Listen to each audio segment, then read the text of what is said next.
하늘의 말씀 봅니다. 구약성경 시편 112편 1절로 10절 말씀입니다. 구약성경 시편 112편 1절로 10절 말씀 제가 읽어드립니다. 할렐루야. 여호와를 경외하며 그의 계명을 크게 즐거워하는 자는 복이 있도다. 그의 후손이 땅에서 강성하며 정직한 자들의 후손에게 복이 있으리로다. 부와 재물이 그의 집에 있으며 그의 공의가 영구히 서 있으리로다. 정직한 자들에게는 흑암 중에 빛이 일어나나니 그는 자비롭고 긍휼이 많으며 의로운 이로다. 은혜를 베풀며 구워주는 자는 잘 되나니 그 일을 정의로 행하리로다. 그는 영원히 흔들리지 아니하며 의인은 영원히 기억되리로다. 그는 흉한 소문을 두려워하지 아니하며 여호와를 의뢰하고 그의 마음을 굳게 정하였도다. 그의 마음이 견고하여 두려워하지 아니할 것이라. 그의 대적들이 받는 보응을 마침내 보리로다. 그가 재물을 흩어 빈궁한 자들에게 주었으니 그의 의가 영구히 있고 그의 뿔이 영광 중에 들리리로다. 악인은 이를 보고 한탄하여 이를 갈면서 소멸되리니 악인들의 욕망은 사라지리로다. 아멘. 할렐루야. 반갑습니다. 오늘은 너무너무 기분이 좋은 날입니다. 먹을 것이 풍부하고 그 다음에 잔치가 벌어지기 때문에 그렇습니다.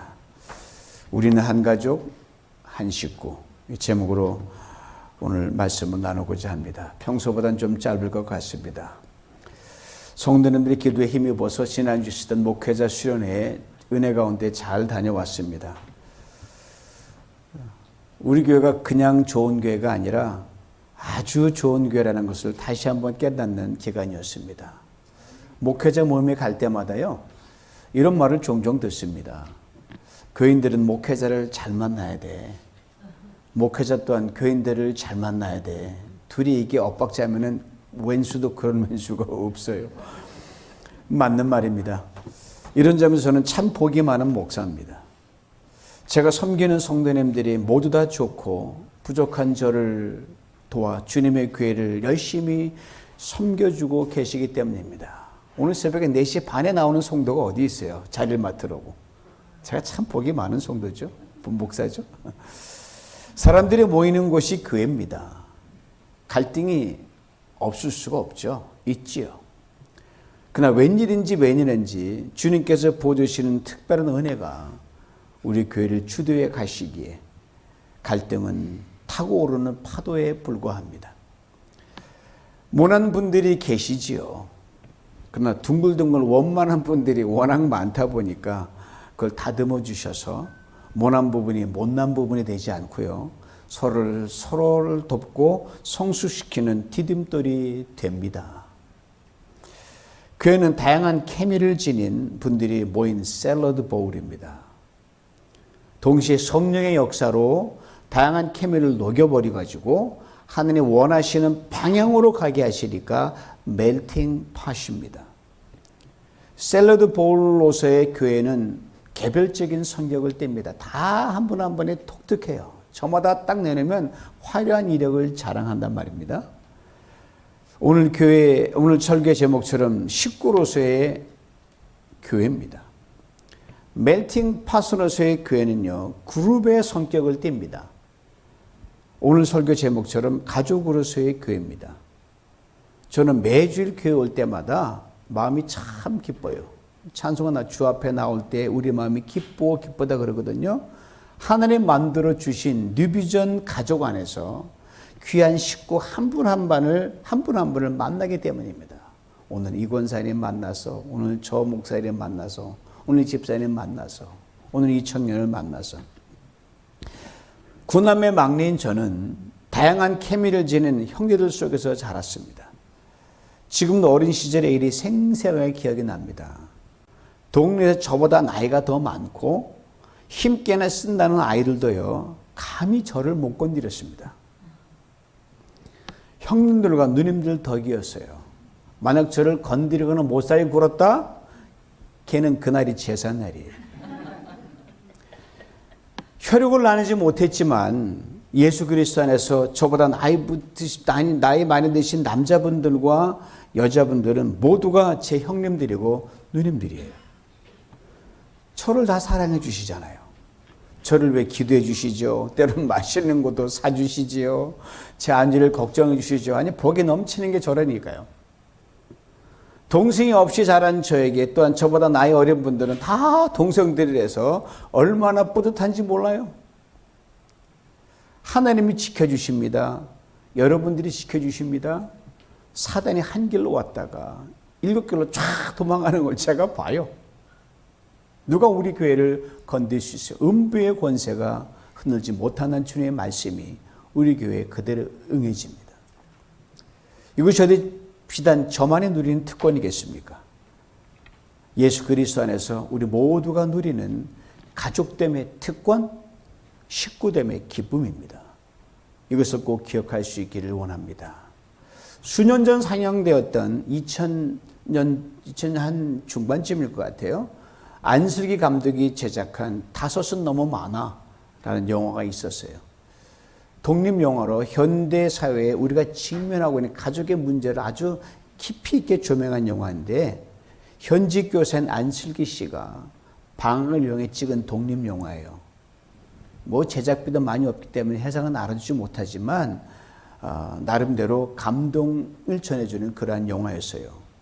16세 가출 소년 동규, 도시락 전문점에서 일하는 신혜, 돈을 벌기 위해 서울로 올라온 조선족 처녀 영희가 일하고 있는 분식점 사장 철수 등 이 4인방의 이야기가 주로 돌아가는 겁니다. 영화에서 신혜의 단칸방은 산동네 골목 누추한 공간에 놓여 있습니다. 옹색하기 짝이 없는 공간인데 거기에 신혜는 지친 몸을 맡깁니다. 외양에서 보이는 그 허술한 것과는 달리 신혜의 단칸방이 차지가 않는 거예요. 햇빛이 그 방만 온전히 비치는 거예요. 그리고 추운 겨울도 따뜻하게 만들어줍니다. 눈부신 빛살이 그 신혜의 방 공간을 비춰서, 딱 방이 하나밖에 없으니까 보일러 힘을 빌리지 않고도 온기를 낼 수가 있습니다. 이 신혜의 방에 말씀드린 가출소년 동규가 같이 살고요, 연변소년 영희가 같이 살고요, 가난하지만 부지런히 일하는 철수, 이렇게 4명이 그냥 알콩달콩 살아가는 거예요. 정말 누추하게 짝이 없습니다. 그러나 세상 어느 곳보다 따뜻한 공간인 이 단칸방은 신혜의 마음과도 같습니다. 도시락 전문점에서 일하는 신혜는 자신의 삶도 얼마나 팍팍한데 갑자기 나타난 이 외지의 사람들, 동규, 영희, 철수를 버리지 않고 따뜻하게 마련해 줍니다. 같이 살자. 그리고 자신보다 낮은 삶을 살고 있는 그들을 위해 단칸방의 가장이 됩니다. 그리고 보금자리를 제공합니다. 타인을 배려하고 제3자를 끌어안는 이 신혜의 마음으로 꽉 찬 그녀의 방은 누가 뭐래도 안식처임에 분명합니다. 둘이 생활하게 해도 작은 방에 4명이 생활하는데, 그럼 신혜는 어떤 불평과 원망도 털어놓지 않고 자연스럽게 내 운명이다 그렇게 받아들입니다. 그리고 동규, 영희, 철수로 인해 자신의 지난날 찌렸던 삶이 오히려 위로받고 도움을 받고 용기를 얻고 큰 기쁨을 얻게 됩니다. 행복까지 맛보게 돼요. 잔잔한 감동 휴먼 드라마입니다.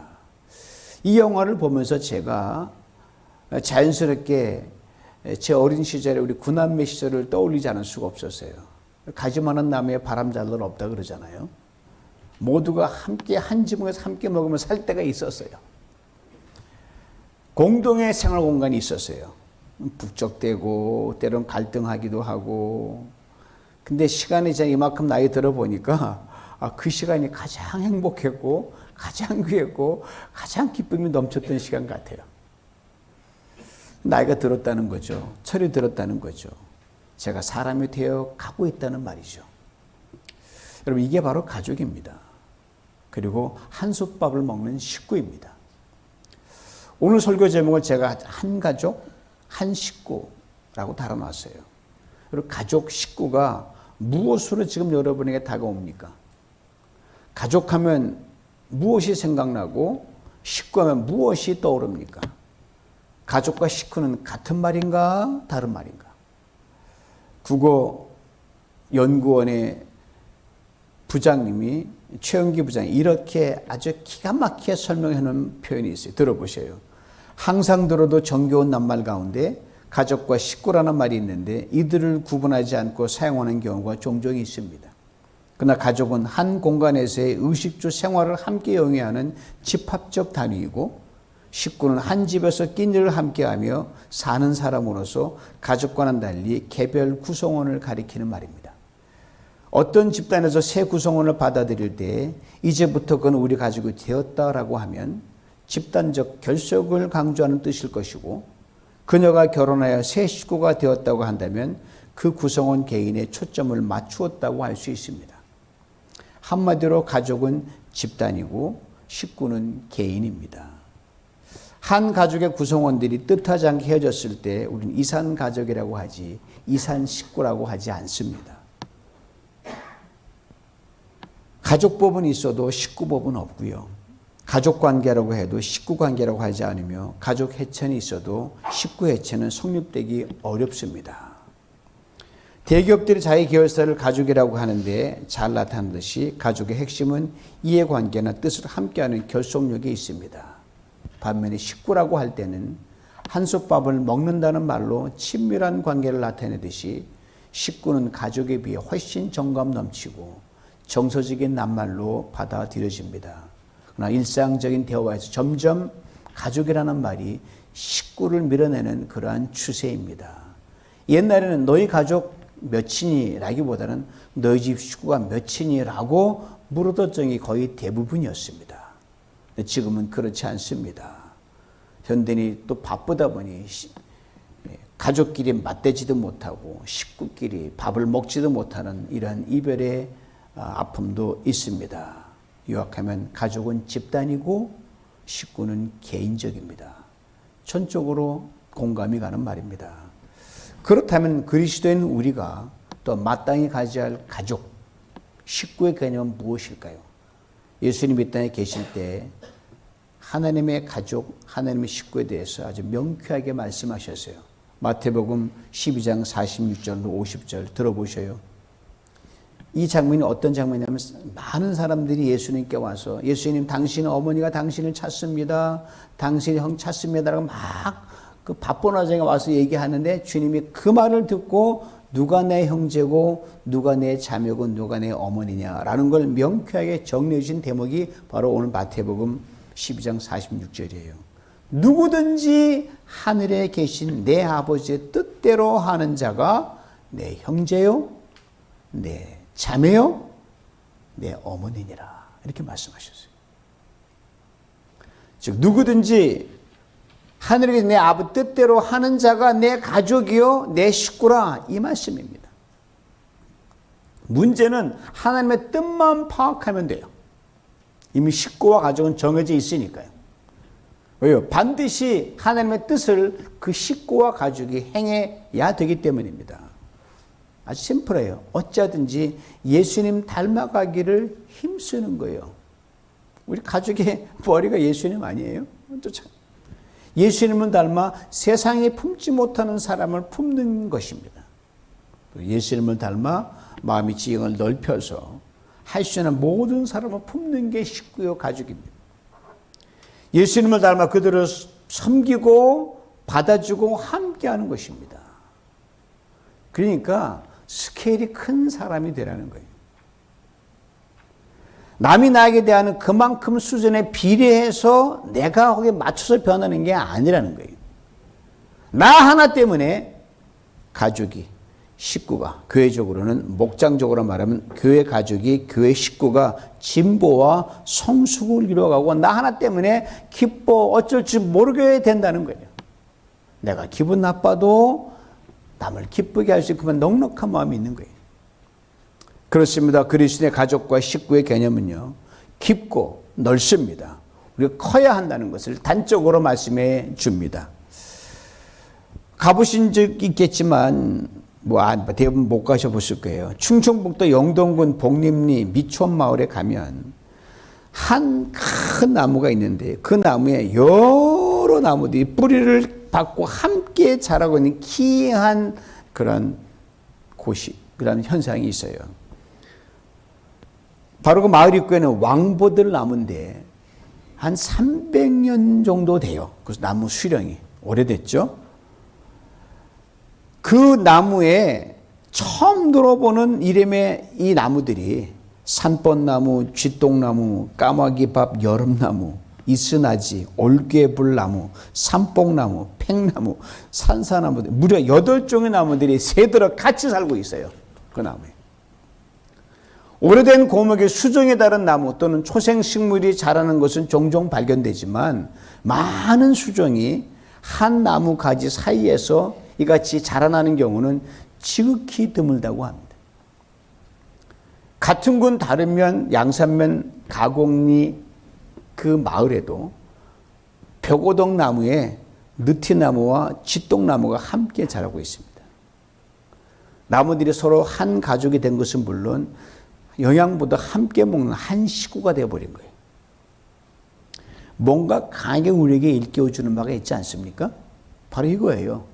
그리스도인으로 내가 품어야 할 식구는 적어도 최소한 8명은 되어야 된다는 거예요. 여러분 딱 8명 떠오르십니까? 네? 딱 세보세요. 그리고 그 품어야 할 8명은요. 내 마음에 들지 않고 남들이 잘 다가가지 않는 사람이 되어야 한다는 겁니다. 조금 힘들죠? 보세요. 왕보들이 함께 가는 식구나무들 이름이 얼마나 촌티나고 어색합니까? 듣기도 영 아니에요. 산벚나무, 쥐똥나무, 까마귀밥, 여름나무, 이스나지, 올괴불나무, 삼뽕나무, 팽나무, 산사나무 들어보셨어요? 보셨어요? 그러나 왕보들 그리고 그것과 함께하는 8인방 나무들 조합 이것이 하나님이 원하시는 주님이 바라시는 그리스도의 한 가족됨이요 한 식구됨입니다. 이런 가족관으로 식구관으로 살아가는 사람들을 오늘 본문 성경은 본문에 이렇게 설명합니다. 여호와를 경외하며 그 계명을 크게 즐거워하는 자 이런 사람은 뭐 가족의 범위가 보통 수준이 아니에요. 이렇게 마무리를 짓습니다. 그 사람이 복이 있다. 어떤 복인지를 이어지는 말씀이 이렇게 증거합니다. 2절 봅니다. 그의 후손이 땅에서 강성하며 정직한 자들의 후손의 복이 뭐죠? 후손이 다 잘 된대요. 3절 봅니다. 부와 재물이 그의 집에 있으며 그의 공의가 영구히 서있으리로다. 부자가 된다는 겁니다. 4절입니다. 정직한 자들에게는 흑암정의 빛이 일어나나니 그는 자비롭고 긍휼이 많으며 의로운 이로다. 흑암정에 사람들이 다 까먹고 죽겠다 뭐 어두워 죽게 세상에 절망이다 할 때 찬란한 빛처럼 빛나는 게 바로 이 사람이라는 거예요. 이 복이에요. 5절입니다. 은혜를 베풀며 구워주는 자는 잘되나니 그 일을 정을 향하네. 은혜를 베풀고 그냥 어떻게 줄까 이것만 생각하는 거예요. 9절을 봅니다. 그 재물을 흩어 빈곤한 자들에게 주었으니 그의 의가 영구히 있고 그의 뿔이 영광 중에 들리로다. 바리바리 나눠주기 바쁘고요. 영광으로 뿔이 다 난다는 거예요. 엄청난 복이죠. 여기 하나 더 얹어주신 복이 있습니다. 바로 7절이에요. 들어보세요. 그는 흉한 소문을 두려워하지 아니하며 여호와를 의뢰하고 그의 마음을 굳게 정하였도다. 그가 누굽니까? 예수 그리스도 안에서 한 가족, 한 식구된 우리 한 사람 한 사람을 말합니다. 흉한 소문. 인생 살다 보면 모두가 듣고 싶지 않은 소식이 바로 흉한 소식 아닙니까? 그러나 흉한 소문이 들리는 것이 인생입니다. 행복의 불행이 함께합니다. 복의 어려움이 따라다닙니다. 평안의 염려와 불안이 함께 갑니다. 좋은 일에 나쁜 일에 함께 가고요. 잘 풀리는 일 중에 꼬이는 일이 또 반드시 따라가게 되어 있어요. 이거 없었으면 좋겠는데 이렇게 더불어 가는 거예요. 상대적 차이만 있을 뿐입니다. 바로 이 흉한 소문이 들려올 때나 내게 현실이 될 때 예수 그리스도 안에서 가족된 우리, 식구된 우리 한 사람 한 사람에게 이것을 넉넉히 감당하고 이기고 오히려 그로 인해 더욱 믿음이 굳건해진다는 그 말씀이에요. 흉한 소문조차 복으로 가는 디딤돌이 되기에 하나님 기이하게 역사해 주시기 때문입니다. 오늘 여러분이 성전에 나오면서 날씨도 더워서 참 힘든데 되는 일 하나도 없다고 여러분 껄탕하고 계십니까? 낙심하고 계십니까? Don't worry. 여러분 진정한 가족과 진정한 식구가 되는 그 뉴비전 공동체 안에서 그런 것 다 여러분 잘됨의 밑거름이 될 줄 믿습니다.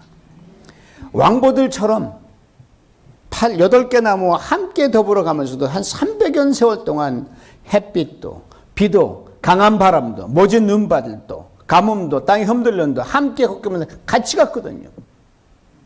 그러므로 혹시 이런 생각을 하시는 분이 계실지 모르겠어요. 나도 힘들어 죽겠는데 가정이나 교회에서 목장에서 나와 전혀 다른 사람 다른 케미를 한 사람 보면 아이고 저 사람 내게 득이 안 돼. 혹이야 혹 이렇게 생각하는 분 계셔요? 오늘 보면 혹이 아니라 하나님 우리로 하여금 우리의 분복을 누릴 수 있도록 사랑하라고 붙여주신 복동이임을 꼭 기억할 수 있기를 원합니다. 이 시간 서로를 바라보면서 한번 고백했으면 좋겠어요. 당신은 제게 혹이 아니라 복동이입니다. 한 번 더 해볼까요? 당신은 제게 혹이 아니라 복동이입니다. 지금 곁에 계신 분들을 사랑함으로써 하나님께서 우리 각자에게 풍성한 복을 누리게 하시는 복의 통로가 될 줄 믿습니다.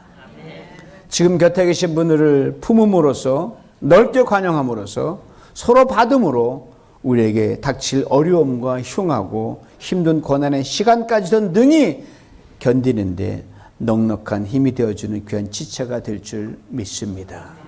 이것이 바로 하나님께서 우리를 뉴비전 가족과 뉴비전 식구가 되게 하신 이유요, 목적이요, 사명인 것입니다. 오늘 예배 직후 추치 피크닉으로 이어집니다. 다소 무더운 날씨에 진행이 되지만 제가 간절히 기도했고 하나님 구름 좀 보내주이소. 이왕이면 두꺼운 구름 좀 보내주이소. 근데 기도했죠. 응답해 주신 것 같아요. 너무너무 감사. 아침에 바람이 안 불어 기도 다니면서 왜 하나님 분명히 제가 볼 때 일기예보는 한 7, 8 되네. 왜 1밖에 안 됩니다. 그러니까 지금 제가 보니까 바람이 좀 불어요. 자, 많이 불죠. 정말 너무 감사한 것 같아요. 다 여러분 덕입니다. 예. 간간히 불어오는 신선한 바람이 땅의 열기를 끌어올려 가지고 하나님 은혜의 아지랑이가 되어 춤추게 하는 것을 볼 수 있기를 원합니다. 가만히 벤치나 의자에 앉아서 은혜의 아지랑 속으로 같이 들어가서 하나님의 은혜에 함께 춤을 추며 뉴비전 가족됨과 식구됨의 기쁨이 충만하기를 원합니다. 여러분 하나님의 은혜는요 이 폭염보다 더 뜨겁습니다.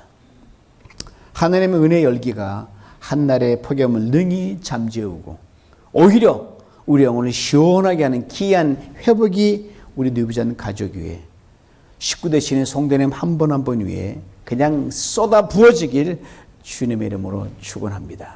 기도합니다. 하나님 감사합니다. 웬일인지 왜 내는지 이 귀한 뉴비전 가족 허락하시고 그 안에 귀한 뉴비전 식구들로 우리 살아가게 하시니 감사합니다. 그냥 되면 우리는 아무것도 할 수 없지나 성령을 통제하심으로 광야 세월 지나면서 팬데믹도 지나면서 이만큼의 체질을 키워주셔서 이제는 가족답게 이제는 식구답게 살아갈 수 있도록 세우셨사오니 하나님 진하게 사랑하고 아버지 하나님 복덩이를 여기면서 주님 원하시는 뜻을 이루어드리는 우리 모두가 되게 하시고 그걸 확인하는 오늘 처치 피크닉 되게 하여 주옵소서. 예수님의 이름으로 기도하옵나이다. 아멘.